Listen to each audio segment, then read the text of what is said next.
Bismillahirrahmanirrahim. Oke guys, ternyata di Alkitab saudara kita Kristen ini, Yesus atau Isa bin Maryam memerintahkan manusia untuk ziarah ke Ka'bah guys. Ini salah satu bukti bahwa Yesus atau Isa bin Maryam benar-benar seorang muslim guys, yang memerintahkan manusia hanya menyembah kepada Allah Tuhan yang Esa guys. Oke guys, langsung saja kita lihat guys. Apakah benar Yesus memerintahkan untuk ziarah ke Ka'bah guys? Langsung saja kita lihat guys.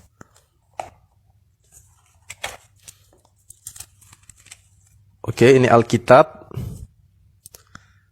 Lembaga Alkitab Indonesia Jakarta. Oke, kita lihat guys, terbitannya ini yang paling penting guys. Terbitannya cetakannya tahun 2022 ya guys. Kita cek langsung guys, apakah benar Yesus memerintahkan untuk ziarah ke Ka'bah guys? Mari kita cek faktanya guys. Di sini di Alkitab tahun 2022 ya guys. Di Mazmur 8384 guys. Kita lihat Mazmur 8384 ya guys. Di sini 84, di sini keterangannya rindu kepada kediaman Allah. Rindu kepada kediaman Allah. Kediaman ini guys, kalau kita terjemahkan ke bahasa Indonesia adalah tempat atau rumah, kediaman. Jadi Yesus rindu kepada rumah Allah guys. Oke. Kita lihat di sini di ayat 6-nya guys. Di sini kita lihat ayat 6-nya. Berbahagialah manusia yang kekuatannya di dalam Engkau, yang berhasrat mengadakan ziarah. Ziarah kemana ini guys? Yesus memerintahkan untuk ziarah kemana ini guys? Saya sudah konfirmasi ke saudara kita Kristen. Dia bilang ziarah ini adalah ziarah ke Bukit Golgota di Yerusalem ya, atau tempat kebangkitan Yesus. Ternyata bukan guys. Di sini ziarah sini ternyata tulisannya di sini ada lagi guys, yaitu Ka'bahmu guys. Ini Lembaga Alkitab Indonesia terbitan tahun 2022 menghilangkan tulisan Ka'bahnya di sini guys. Nanti kita cek guys, saya punya data satu lagi di Alkitab tahun 1941. Di situ masih tertulis Ka'bahmu guys. Ka'bahmu. Tetapi kalau di tahun terbitan 2022 ini guys, hanya bertuliskan ziarah saja guys. Umat Kristen bilang ziarahnya yaitu di tempat kebangkitan Yesus, yaitu di Bukit Golgota, Yerusalem. Apakah benar di Yerusalem? Mari kita cek faktanya guys. Di Alkitab terbitan tahun 1941. Di situ tertulis jelas guys, bukan di Yerusalem, melainkan di Ka'bah guys. Mari kita cek langsung guys.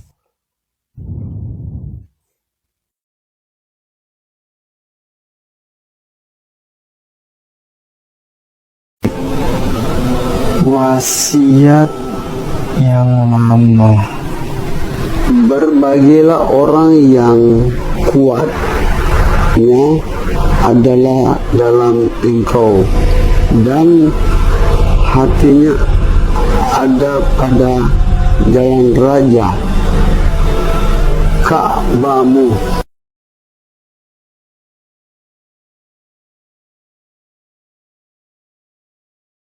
Ya, Tulisannya Ka'bah, jelas. ya jelas Ka'bah. Oke.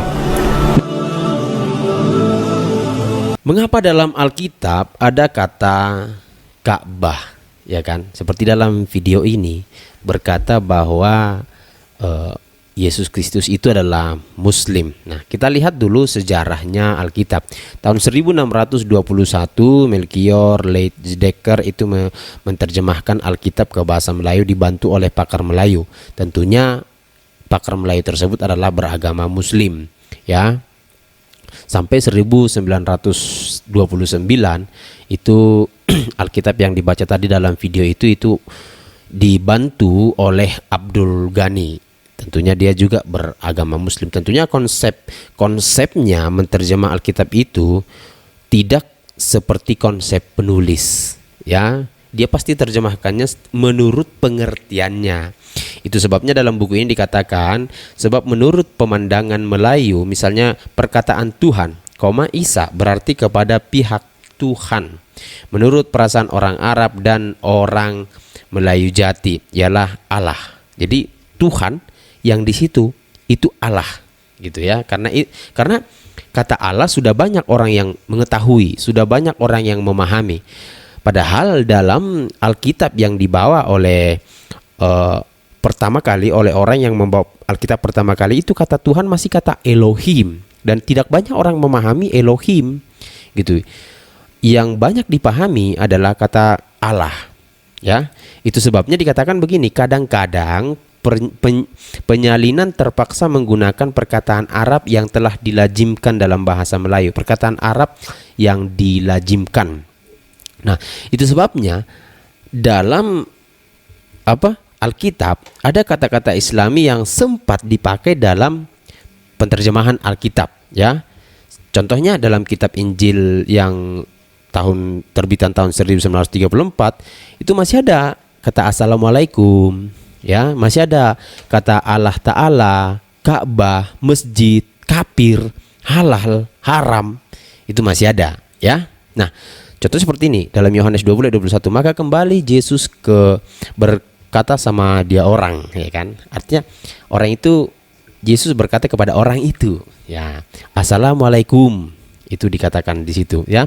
Kisah Rasul 7 ayat 48, tetapi Allah Ta'ala tiada tinggal dalam Ka'bah. Nah, itu semua masih ada. Kenapa? Karena yang menerjemahkan itu pakar Melayu yang beragama Muslim, dan sesuai dengan surat perjanjian tadi bahwa itu adalah kata-kata Arab yang sudah dimaklumkan, yang sudah dilajimkan. Seperti di ayat 39 ini, maka Tuhan mengajar dalam masjidnya di seluruh tanah Galilea. Mana ada masjid di Galilea zaman itu? Orang Islam 600 tahun setelah itu baru ada, kan gitu kan? Nah, lalu mengapa di Alkitab yang dibacanya tadi di Yesaya itu tidak ada kata Ka'bah, dihilangkan katanya? Itu karena direvisi, Bang. Ya, itu karena direvisi. Kenapa harus direvisi? Supaya kami orang-orang Kristen ini memahami, ya kan, apa yang kami baca. Kalau kami tidak paham Alkitab kami, bisa kami nanti menjadi orang yang hanya menghafal gitu. Seperti dalam video ini yang saya tunjukkan sebentar lagi, ada orang mengkritik atau berbicara tentang sesuatu hal, malahan diaminkan. Ini videonya. بسم الله الرحمن الرحيم. السلام عليكم ورحمة الله وبركاته. اخوان الاعزاء، كما تشاهدون نحن ما زلنا مستمرين في مشروع سقيا الماء لعام 444، وكما تشاهدون هذه احوال هذه القرية، قرية نائية فقيرة تفتقر الى اقصى مقومات الحياة، ونحن اليوم لقد لله الحمد لقد تم تنفيذ لهم هذا البر اليدوي، ان شاء الله سوف يكون لهم يد العون، فجزا الله الاخوة القائمين على هذا المشروع، وبارك الله بكم. معكم اخوكم المهندس انس ان شاء الله. ولمزيد من التفاصيل ارجو التواصل مع رقمي الواتساب المذكور في الصفحة او على صفحتي الرسمية، وجزاكم الله عنا خير جزاء مرة اخرى، والسلام عليكم ورحمة الله وبركاته. Waalaikumsalam warahmatullahi wabarakatuh. Nah, kalau bahasa Ibrani yang ditulis tapi tidak dipahami, untuk apa? Ya kan?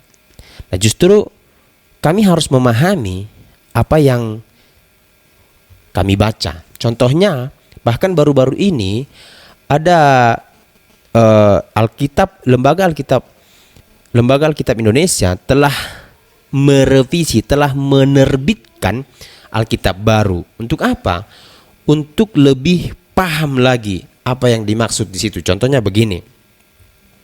Di 1 Raja-Raja 7 ayat 2 berkata begini, ia mendirikan gedung hutan Libanon 100 hasta panjangnya dan 50 hasta lebarnya dan 30 hasta tingginya, disangga oleh 3 jajar tiang kayu aras dengan ganja kayu aras di atas tiang itu. Nah, kalau ada orang yang tidak pernah atau tidak habis baca Alkitab, lalu langsung tiba-tiba membaca ayat ini, maka dia akan berpikir ada ganja atau narkotika, gitu ya.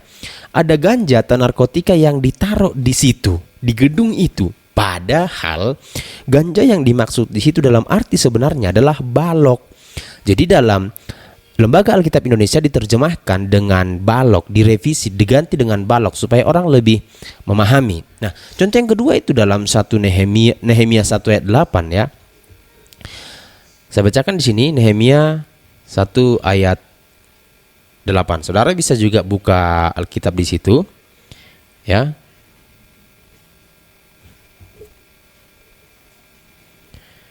Ingatlah akan firman yang kupesankan kepada Musa hambamu itu, yakni bila kamu berubah setia, kamu akan kucerai-beraikan di antara bangsa-bangsa. Nah, kata berubah setia ini itu telah diganti oleh Lembaga Alkitab Indonesia dengan berlaku tidak setia.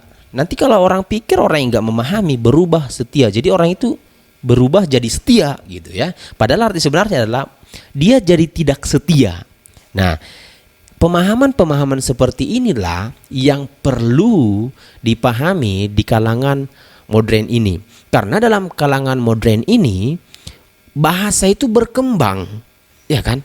Bahasa itu makin meluas gitu. Tidak seperti dulu. Kalau dulu itu Soekarno, ya kan? Sebenarnya Soekarno, orang yang lahir sekarang kita bilang Soekarno itu nggak paham. Taunya Soekarno gitu, Soeharto. Ya itu adalah perkembangan bahasa. Nah, kalau misalnya bahasa dulu dipakai dengan sekarang, ya ngantuk harusnya jadi ngantoek, kan gitu kan? Nah, contoh perkembangan bahasa yang ada, orang dulu nggak ngerti galau, ya kan? Flexing, toxic, banyak lagi bahasa-bahasa healing, kan gitu kan? Nah, supaya orang lebih memahami kata Alkitab itu, maka dibuatlah bahasa yang mudah dimengerti. Jadi itu ya, Bang ya, mengapa dalam Alkitab Yesaya itu nggak ada kata Ka'bah. Jadi bukan berarti karena nggak ada kata Ka'bah lalu orang Kristen menghilangkan, bukan ya, supaya ternyata Yesus itu Muslim, dihilangkanlah kata Ka'bah supaya menyembunyikan, enggak ya. Tetapi memang penterjemahan awalnya yang salah gitu Bang ya. Jadi supaya jangan langsung menafsirkan baru tahu sedikit udah langsung berkata, oh ternyata Yesus itu Muslim, dihilangkan begini, enggak. Jadi demikianlah informasi dan pengetahuan kita, kiranya menjadi berkat bagi kita semuanya. Salam.